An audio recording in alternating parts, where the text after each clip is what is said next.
Alors bonjour à tous, donc pour ceux qui ne me connaissent pas, c'est Pierre-Alain.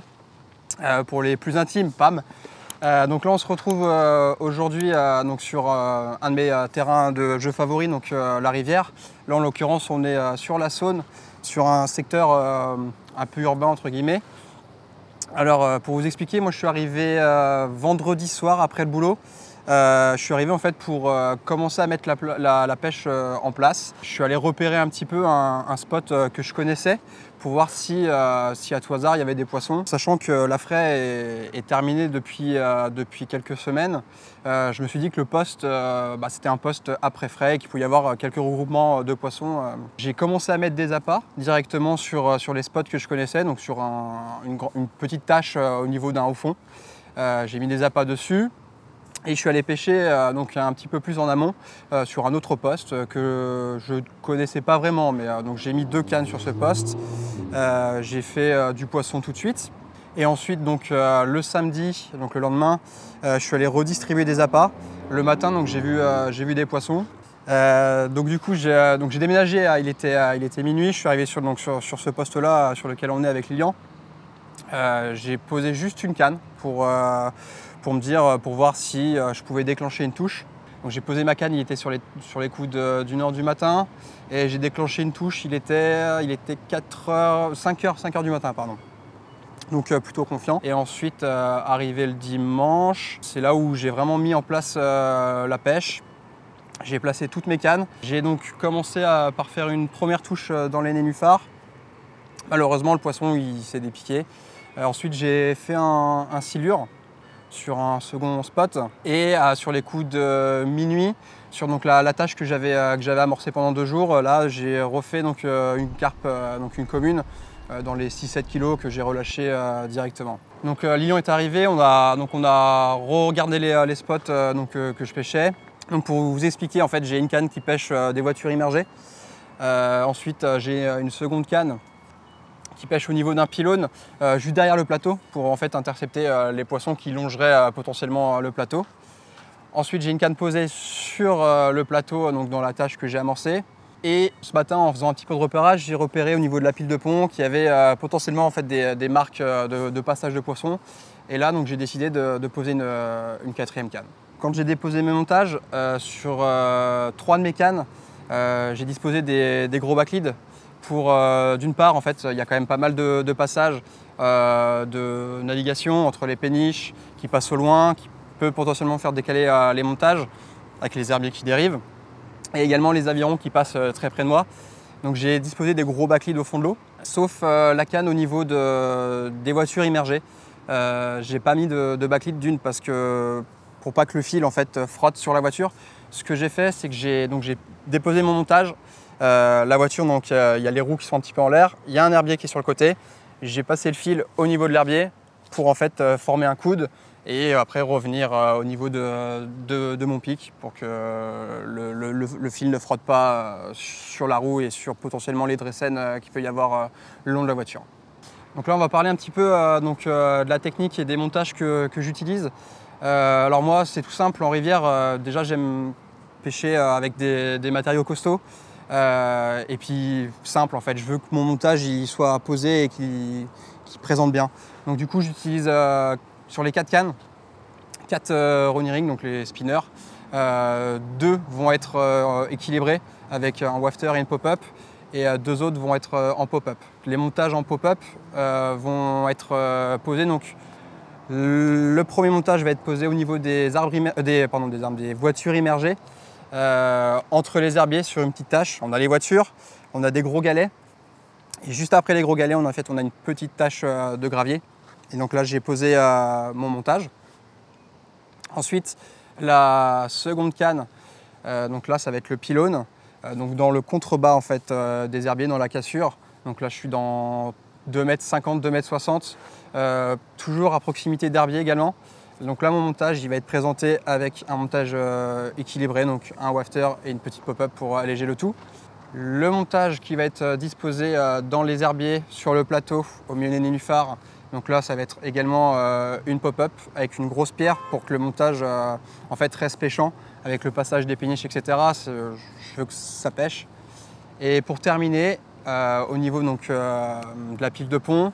Là, le fond est assez propre, j'ai pas trop d'herbier autour, qui peut, s'il y a un passage de péniche, etc., que le montage bouge. Là, j'ai mis du coup encore un montage équilibré. On a rechecké donc tous les spots, on a remis des appâts. Et là, donc les cannes pêchent pour la nuit. Je suis plutôt confiant. On espère faire un poisson et se retrouver demain matin.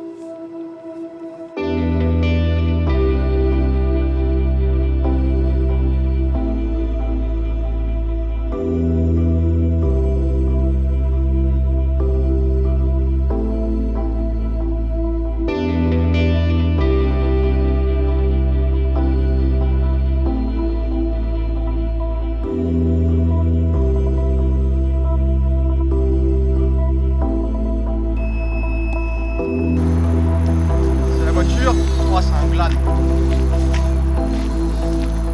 C'est la voiture. Faut pas que je mette de pression sinon.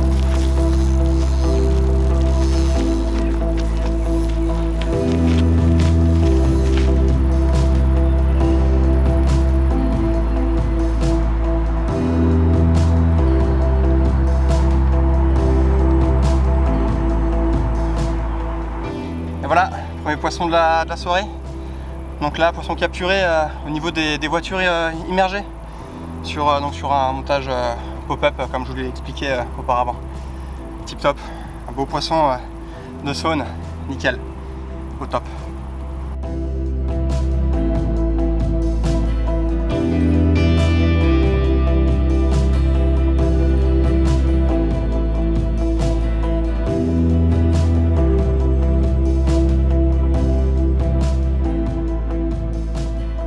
Ouais, bah, au départ ça fait des vieux à-coups et c'est vrai que j'ai pensé que c'était un petit glane, mais après quand j'ai senti, quand je suis arrivé à la planche, j'ai vu direct que c'était le cas. Non, c'est cool, nickel. La nuit s'annonce peut-être pas mal, on verra.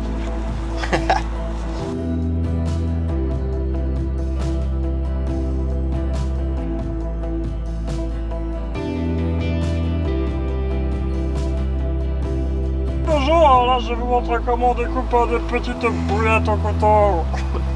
Maïté parmi nous. Maïté à la pêche, alors voilà, je découpe des boulettes. Je suis découpeur de boulettes de pain en plus.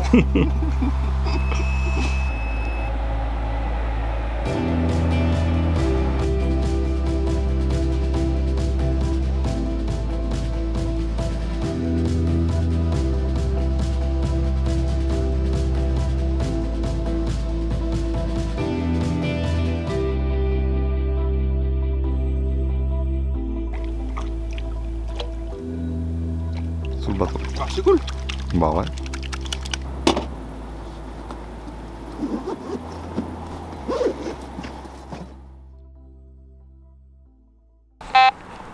Je vais quand même la vérifier par acquis de conscience. ouais, parce que c'est pour faire une pêche au vif. Tu vas taper un gros glane, ouais. Tu vois, voilà. J'aime bien les glanes, mais faut peut-être pas en Allez, à la limite un carpeau. Ouais, à la limite, ouais. Mais je pense plus à un petit blanc, un petit chouette. Ouais.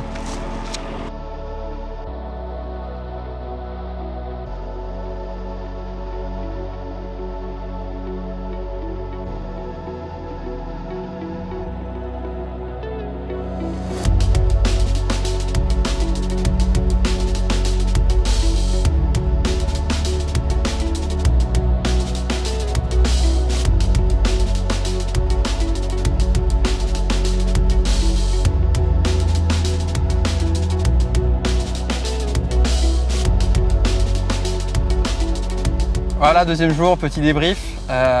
J'ai commencé donc par une première touche, il était 21 h, donc une carpe commune, une belle carpe commune avec de belles couleurs. Donc c'était sur le spot au niveau des voitures immergées. Chouette combat dans les herbiers. Au début, vu la touche, j'ai pensé tout de suite que c'était un glane. Et après, quand je suis arrivé à l'aplomb, je me suis bien rendu compte que c'était une carpe, donc c'est chouette, c'est cool. La soirée a bien commencé. Ensuite, la nuit est passée et sur les coups de 4 h du matin, donc sur le même spot, le spot toujours donc, des voitures immergées, une seconde touche une seconde touche et une petite miroir, une petite carpette, voilà, qui est venue nous dire bonjour, histoire de nous réveiller.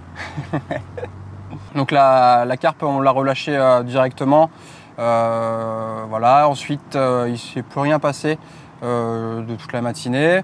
Donc on allait repérer un peu les spots, voir les zones qui n'avaient pas déclenché de touche. Certains spots étaient lessivés. Je suppose, plus par des blancs que par des carpes. Il n'y avait pas vraiment de marque de gruinage ou même des cailloux un petit peu délavés. Donc j'ai décidé de changer de stratégie. Donc il y a 2 cannes qui seront placées différemment. La canne qui pêchait sur la grosse tâche que j'avais amorcée, j'ai décidé donc, du coup de la changer de place. Je l'ai mis sur une petite tâche en extrémité du plateau. Là, donc, dans l'heure qui suivait, j'ai fait un glane, un petit glane qu'on va relâcher directement. Cette canne-là, il faut que je la repose, je vais attendre un petit peu. Je vais après m'occuper de remettre un peu d'appât sur les différents spots.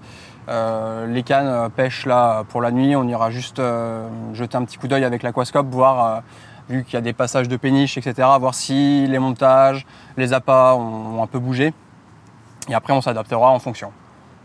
Donc là, on va laisser passer l'après-midi.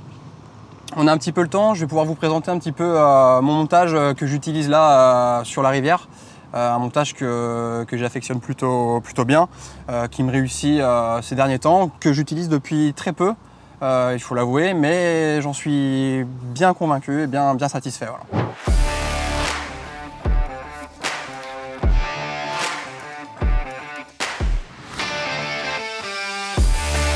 Bon bah voilà, on allait vous présenter les montages. On avait dit qu'on allait laisser passer l'après-midi. Et il y a eu un petit run sur la canne complètement à droite au niveau de la pile de pont. Donc moi j'étais dans le bateau, j'étais en train de préparer ma petite boîte pour vous montrer les éléments que j'utilise, tout le tackle que j'utilise pour confectionner mes montages. Donc Lilian a fait la canne et me l'a donnée. Et voilà, une jolie petite commune qui est là. Plaisir. Donc là, celle-ci prise toujours sur un remis avec cette fois-ci un montage équilibré, un petit wafter et une petite pop-up. Voilà, nickel. Elle est belle en plus.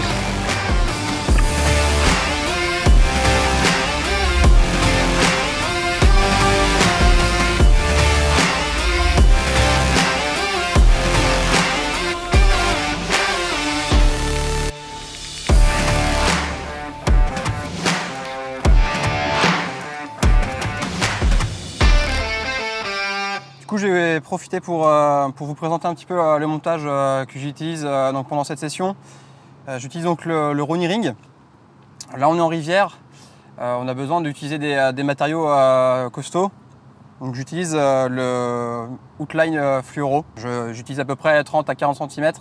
Alors, pourquoi j'utilise cette longueur-là? On est en rivière. Il y a un peu de courant, il peut y avoir des débris qui chavirent. Et j'ai pas envie que les débris glissent et soient proches de mon nèche. Donc j'ai besoin que mon bas de ligne soit le plus loin possible de mon lest. En lest, je vais utiliser donc du coup des gros cailloux. C'est pour ça que j'utilise une grande longueur de bas de ligne pour ce type de pêche. Donc là, je vais vous détailler le montage de la partie donc, de l'hameçon jusqu'à la tétine. Et après, je vous expliquerai pourquoi j'adore ce montage. Donc pour confectionner le Ronnie Ring, tout d'abord, j'utilise donc l'hameçon Armorock Curve en taille 2. Là, il ne faut pas l'oublier, on est sur une rivière. Les hameçons taille 2, on va dire que c'est l'idéal selon moi, c'est l'idéal pour cette utilisation. Ensuite, donc, je vais y glisser le petit Ronnie Sleeve large. Alors pourquoi le large? Parce que c'est celui qui va s'adapter aux hameçons plutôt gros. Je vais y insérer donc du coup un petit Ringwood Bait Swivel, donc qui va me permettre après d'insérer mon nèche.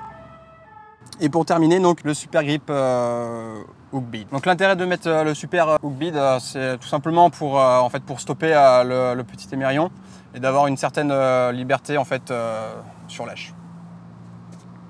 Donc pour intégrer mon hameçon sur mon fluoro, donc j'utilise le petit Ronnie Swivel. qui va être directement donc, relié à mon fluoro outline. J'incorpore donc un petit plomb Quick Change avec également une petite plaque plomblée par-dessus. Donc l'avantage de ce montage, c'est qu'en cas de nécessité, il est facile de changer d'hameçon rapidement et d'utiliser un nouvel hameçon. Moi, ce que je fais, c'est que du coup, je me prépare pour la nuit, par exemple, je me prépare une pochette avec plusieurs hameçons déjà montés. Et comme ça, en fait, mon fluoro est déjà prêt. J'ai plus qu'à insérer mon hameçon. Donc voilà, on a fait la carte de la journée, c'est cool. Maintenant, il va falloir aller replacer cette canne-là. Et puis malheureusement aussi replacer une autre canne parce qu'il y a un aviron qui est passé trop proche du bord et qui malheureusement s'est pris un peu dans ma canne. D'où l'avantage des backlids, mais on reparlera de cette petite technique dans une prochaine vidéo.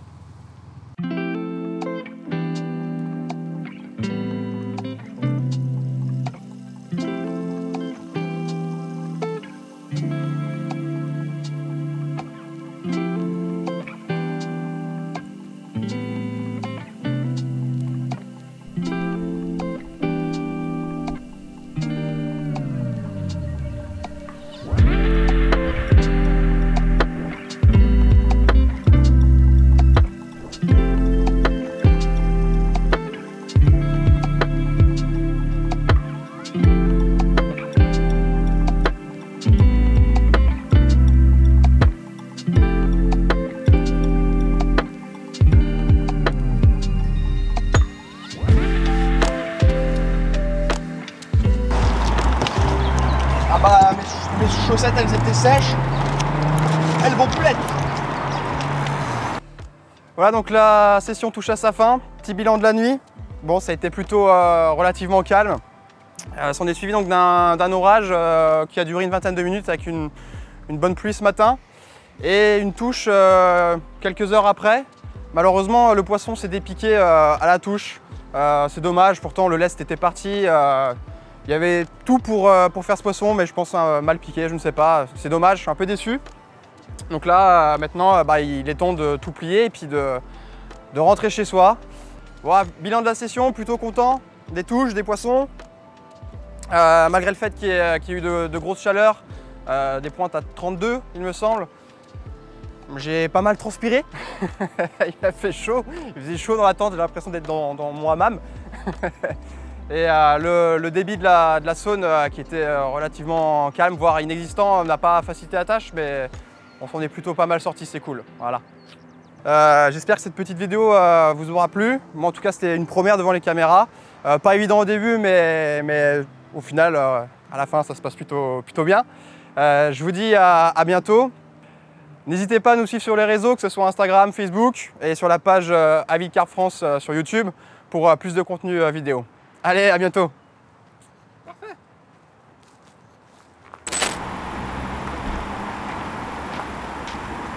J'ai un truc dans le cul.